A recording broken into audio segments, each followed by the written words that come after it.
Hello everyone, welcome back to the next video. In this video I will show you how you can integrate the AI SDK in NextJS application. So yeah, let's get started. So first I have just created a NextJS application, and then you need to install few dependencies. So first one, you have to install npm install AI, then you need to install npm install @AI -SDK/React, and you need to install @AI -SDK/Google. Now instead of Google you can use OpenAI as well. So if you go to the documentation, there are a few of them supported, like XAI, OpenAI, Anthropic, Google, and some custom ones as well. So I'm using Google because it has a free tier, that's why. Once you do that, you just need to come to Google Studio and create an API key by clicking on this create API key button. Just select Gemini API and just create API key in existing project. It will create the API key for you.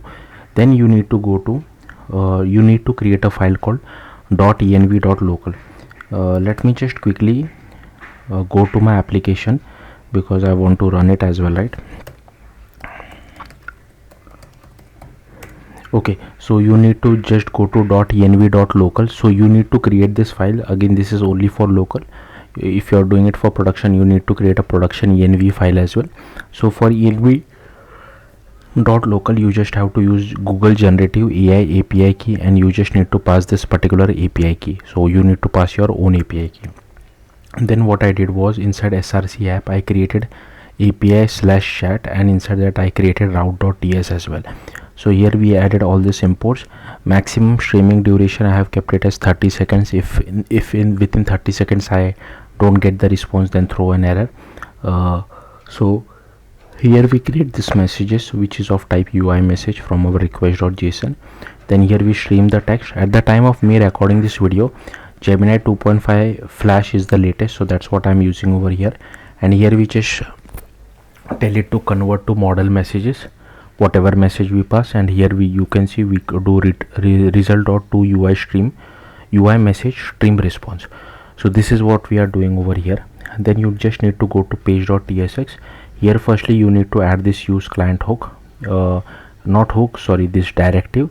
Then here you need to import use chat as well as use state.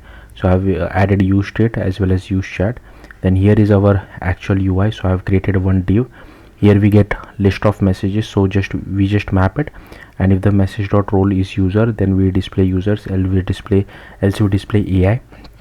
And then we just do messages.parts.map, and here the case is of type text, and here we just return a key of message ID, and here is our part.text. That's all there is to it.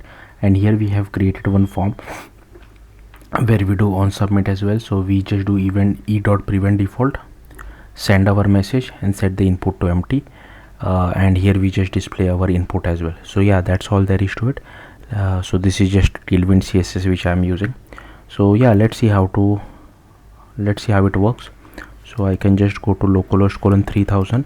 I'll open it inside a new tab, and I'll just ask, tell me about SRK.